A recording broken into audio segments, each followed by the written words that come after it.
സമയം എന്ന പ്രതിഭാസം. ഭാഗം 1. പ്രപഞ്ച സമ്പൂർണതയിലെ ഒരു പൂർണ്ണ അഖണ്ഡതയായി നിന്ന് പ്രവർത്തിക്കുന്ന നമ്മുടെ സൗരയൂഥത്തിൽ നിക്ഷിപ്തമായിരിക്കുന്ന ഊർജ വൈവിധ്യങ്ങളുടെ എല്ലാ ഭാവങ്ങളും സംഗമിച്ച് യോഗ്യത പ്രാപിച്ച് ഉൽപ്പത്തിയായ ജീവൻ എന്ന സ്വയം പ്രവർത്തന ശേഷി എന്തിൽ നിന്ന് എങ്ങനെ തുടങ്ങിയോ അതേ ശേഷി പ്രാപിച്ച് അതേ ഇടത്ത് എത്തി അതേ പ്രവർത്തനത്തിനായി പാകപ്പെടേണ്ടതായിട്ടിരിക്കുന്നു. മനുഷ്യരിലും മറ്റ് ജീവജാലങ്ങളിലുമെല്ലാം യാതൊരു വ്യത്യാസവും കൂടാതെ പ്രാപഞ്ചികമായ ഈ ലക്ഷ്യ സവിശേഷത നിലനിൽക്കുകയും ചെയ്യുന്നു. ഇപ്രകാരം പരിണാമ വഴിയിൽ ഏറ്റവും താഴ്ന്നതെന്നോ ഉയർന്നതെന്നോ പറയാവുന്ന അവസ്ഥകളിലുള്ള ജീവനുകളുടെ പ്രവർത്തനങ്ങൾ അത്രയും അതാതിൻ്റെ ശേഷി വെച്ച് പരിഗണിക്കുമ്പോൾ ഒരേ ലക്ഷ്യം വെച്ച് തന്നെ ആയിരിക്കുകയും ചെയ്യുന്നു.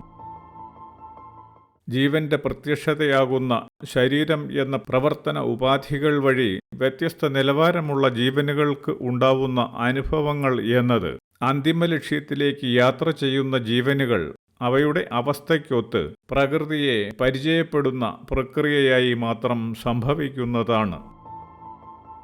ജീവിയുടെ ശരീരം എന്നത് വൈശിഷ്ട്യതകളും സങ്കീർണതകളും ഏറെ നിറഞ്ഞിരിക്കുന്നതും ഒറ്റനോട്ടത്തിൽ ഭൂമിയുടെ സ്വഭാവങ്ങൾ കാണിക്കുന്നതല്ലെങ്കിലും ജന്തുവെന്നോ സസ്യമെന്നോ വ്യത്യാസമില്ലാതെ ഭൂമിയുടെ സൂക്ഷ്മ സവിശേഷതകൾ എല്ലാം ഉൾക്കൊള്ളുന്ന ഒരു വിശേഷ രൂപം എന്നത് മാത്രവുമാണ്. ഇവിധം സവിശേഷമായ ഒരു രൂപപ്രത്യേകതയുള്ള ശരീരം മണ്ണിൽ നിന്ന് ഉത്ഭവിച്ചതുപോലെ തന്നെ പൂർണ്ണമായും മണ്ണിൽ ലയിച്ചു ചേർന്ന് മണ്ണു തന്നെ ആയിത്തീരുന്ന പ്രക്രിയ തുടർന്നുകൊണ്ടേയിരിക്കുന്നു. ജീവന്റെ പ്രവർത്തന പര്യവസാനം എന്ന മരണാനന്തരം ശരീരം മണ്ണിൽ ലയിച്ചു ചേരുന്നത് പോലെ തന്നെ ശരീരത്തിൽ നിതാന്ത സാന്നിധ്യമായി നിറഞ്ഞുനിന്ന് പ്രവർത്തിക്കുന്ന വായുവിൽ തന്നെ ലയിക്കുകയും ചെയ്യുന്നു. ജീവിതം എന്ന ജനിമൃതികൾക്കിടയിൽ സംഭവിക്കുന്ന ഒരു പ്രവർത്തന കാലത്തിനിടയ്ക്ക് എന്തെങ്കിലും നേടുകയോ നഷ്ടപ്പെടുകയോ ചെയ്യുന്നത് ജീവനു മാത്രം ആയിരിക്കുകയും ചെയ്യുന്നു. നേട്ടങ്ങളും നഷ്ടങ്ങളും എന്നത് ആത്യന്തികമായി ജീവനു മാത്രം സംഭവിക്കുന്നത് ആയതുകൊണ്ട് ജീവിതം കൊണ്ട് വികസിതവും പൂർണ്ണവും ആയിത്തീരുന്ന ഒരേ ഒരു ശേഷിവിശേഷം ജീവനും ജീവന്റെ വിദൂര സംവേദനശേഷിയായ മനസ്സും എന്നത് മാത്രവുമാകുന്നു. ഇപ്രകാരം ഭൂമിയിൽ ശരീരങ്ങളായും ജ്യോതിർരൂപങ്ങളായി എല്ലായിടത്തും വ്യാപിച്ച് പ്രപഞ്ചം എന്നതായും പ്രവർത്തിച്ച് പൂർത്തീകരിക്കുന്നതിലൂടെ സംഭവിക്കുന്നത് സകലതിനും കാരണവും സകലതിൻ്റെയും ചാലകശക്തിയും ആയിരിക്കുന്ന സൂക്ഷ്മമായ ജീവശേഷിയുടെ വികാസം എന്നത് മാത്രമായി വരികയും ചെയ്യുന്നു. സൗരയൂഥത്തിൻ്റെ ഗ്രഹോപഗ്രഹങ്ങളിലത്രയും സ്വയം ഭ്രമണത്തിൻ്റെ പാതി വഴിയിൽ അനുഭവമായി നിറഞ്ഞു നിൽക്കുന്ന അന്ധകാരത്തിൻ്റെ സ്വഭാവ വിശേഷത്തിൽ നിന്ന് രക്ഷപ്പെട്ടു നിൽക്കുവാൻ അതിൽ വസിക്കുന്ന ജീവന് സാധ്യമാകുന്നില്ല. പ്രകാശതരമായ സ്വയം പൂർണ്ണത സാധ്യമാവാത്തത് നിമിത്തം ഗ്രഹോപഗ്രഹങ്ങൾക്ക് അനുഭവമാകുന്ന അന്ധകാരവിശേഷത്തെ ഭൂമിയിൽ വസിച്ചുകൊണ്ട് ഓരോ ദിവസവും ജീവൻ അനുഭവിച്ചു വരികയും ഭൂമിയുടെ ഒരു ഭ്രമണത്തിന്റെ പാതിയാകുന്ന രാത്രിയുടേതായ അറിവില്ലായ്മയും പ്രവർത്തനമില്ലായ്കയും ഉറക്കം എന്ന സമയബന്ധിതമായ അനുഭവ വിശേഷത്തിലേക്ക് ജീവനെ എത്തിച്ചു നിർത്തുകയും ചെയ്യുന്നു. അന്ധകാരം എന്നത് ജീവന് ജന്മനാ തന്നെ കിട്ടിയ അനുഭവമായതിനാൽ അന്ധകാരം പ്രത്യക്ഷമാവുമ്പോൾ ജീവൻ അതിനൊത്ത് പ്രവർത്തിക്കുകയും അതിൽ ലയിച്ചു നിൽക്കുകയും ചെയ്യുന്നു. ജീവിതത്തിൻ്റെ കൃത്യം പാതി വഴിയിൽ അനുഭവപ്പെടുന്ന അന്ധകാരബന്ധം ജീവനെ നിർബന്ധമായും ഉറക്കം എന്ന അനുഭവത്തിൽ എത്തിക്കുന്നു. പ്രകാശമുള്ളപ്പോൾ ജീവൻ ശരീരമുപയോഗിച്ച് പ്രവർത്തനക്ഷമം ആവുന്നതുപോലെയും കാലമെത്തുമ്പോൾ ശരീരം മണ്ണിൽ ലയിക്കുന്നതുപോലെയും ജീവൻ തുടങ്ങിയിടത്ത് തിരിച്ചെത്തുന്നതുപോലെയുമുള്ള പ്രവർത്തനമാവുന്നു ഇതും.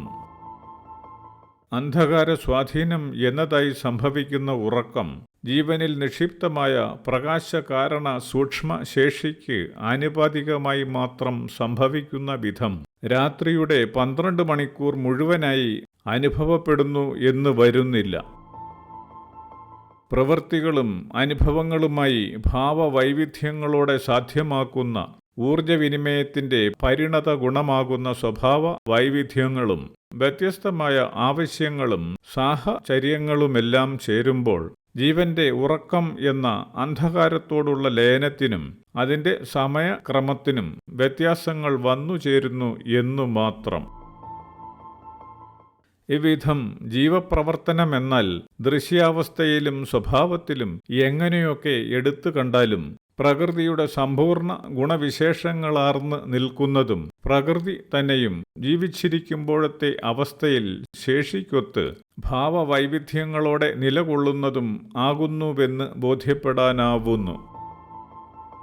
പ്രകാശത്തിൻ്റെയും അന്ധകാരത്തിൻ്റെയും ഗുണവിശേഷങ്ങളെ ഉൾക്കൊണ്ട് സൂക്ഷ്മശക്തിയായി തീരുന്ന ജീവന്റെ പരിചയത്തിന് പഞ്ചഭൂതങ്ങളാവുന്ന എല്ലാം നശിച്ചതിന് ശേഷവും അന്ധകാരലയനം എന്ന ജീവപരിചയത്തിൻ്റെ തുടർച്ചയായി നിക്ഷിപ്തമായ പ്രപഞ്ചാന്ധകാരത്തിൽ നിലനിൽക്കുന്നതിന് സാധ്യമാവുകയും ചെയ്യുന്നു.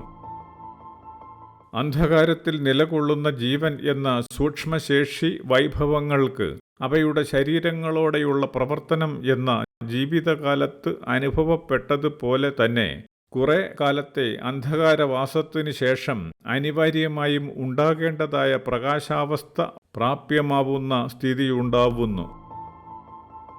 ജീവൻ പ്രകാശത്തിൻ്റെ സൃഷ്ടി ആകുന്നുവെങ്കിലും ഭൂമിയിൽ ജന്മാന്തരങ്ങളിലൂടെ ജീവിച്ചിരുന്ന് നേടിയ അന്ധകാര പരിചയം സർവനാശത്തിനു ശേഷവും അന്ധകാരത്തിൽ പ്രവർത്തിക്കാനുള്ള ജീവന്റെ നിക്ഷിപ്ത ശേഷിയായി വികാസം പ്രാപിക്കുക തന്നെ ചെയ്യുന്നു. അന്ധകാരത്തിൽ വിലയം പ്രാപിച്ച് നിലകൊള്ളാനുള്ള ജീവന്റെ ശേഷി എന്നത് പ്രവർത്തന വൈവിധ്യങ്ങളും അനുഭവ പരിചയവും കൊണ്ട് ജീവൻ കാരണോർജം ആയിത്തീരുന്നതിലൂടെ മാത്രം സാധ്യമാക്കാൻ കഴിയുന്നതുമാണ്. ഏതൊരു ലക്ഷ്യത്തിനും പ്രവർത്തനത്തിൻ്റെ യോഗ്യതയും സാഹചര്യവും അനുസരിച്ച് പൂർണ്ണതയിൽ എത്തുന്നതിനായി സമയദൈർഘ്യം അനുഭവപ്പെടുന്നത് പോലെ ഭൂമിയിലെ മനുഷ്യന്റെ കണക്ക് വെച്ച് നോക്കുമ്പോൾ കാരണോർജം എന്നതായുള്ള ജീവന്റെ പൂർത്തീകരണത്തിനായി ഏറെക്കാലം വേണ്ടിവരുന്നു എന്ന് പറയാം. പ്രകൃതിയിൽ ഓരോ ജീവനും ഓരോ മനുഷ്യനും ജനിച്ചത് എങ്ങനെ എന്ത് പ്രവൃത്തി കൊണ്ടാകുന്നുവോ അതേ അവസ്ഥയിലും പ്രവൃത്തിയിലും കാലം സാധ്യമാക്കുന്ന പൂർണ്ണതയിലൂടെ ജീവശേഷിക്ക് എത്തിച്ചേരേണ്ടതായി വരുന്നു.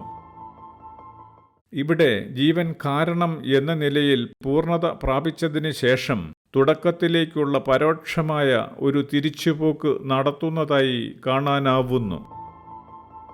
ഇപ്രകാരം പ്രാപഞ്ചികമായ പ്രവർത്തനത്തിൻ്റെ ആരംഭം എവിടെ നിന്ന് എങ്ങനെയായിരുന്നുവോ അതേ ശേഷിയോളം വളർന്ന് കാരണോർജമായി മാറിയിട്ട് പ്രാപഞ്ചികമായ പുനർനിർമ്മാണ പ്രക്രിയയ്ക്കായി ജീവന് തുടങ്ങിയിടത്ത് തന്നെ തിരിച്ചെത്തേണ്ടതായിട്ട് ഇരിക്കുന്നു.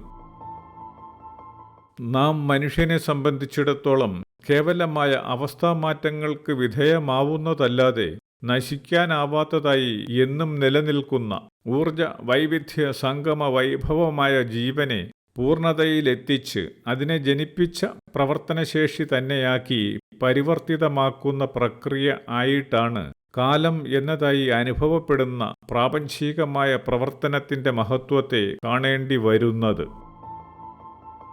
കാലം എന്നതായി അനുഭവപ്പെടുന്ന പ്രാപഞ്ചികമായ പ്രവർത്തന ഫലമായി സംഭവിക്കുന്ന ജീവന്റെ വികാസം എന്നത് ജീവന്റെ സ്വമേധയാ ഉള്ള പ്രവർത്തനങ്ങളിലൂടെയും ബാഹ്യ സ്വാധീനങ്ങളായ അനുഭവങ്ങളാലും ജീവനിൽ നിക്ഷിപ്തമാവുന്ന ഊർജം ജീവശരീരത്തിലെ കോശങ്ങളുടെ നിരന്തരമായ മരണത്തിലൂടെ സ്വതന്ത്രമായി മനസ്സ് എന്ന ഊർജ നിർമ്മാണത്തിനുള്ള കാരണോർജത്താലും സംഭവിക്കുന്നു. എങ്കിലും എല്ലാ ജീവനുകൾക്കും ഒരേ കാലത്ത് ഒരേ നിലയിൽ ആയിരിക്കാൻ സാധ്യമാവുന്നില്ല.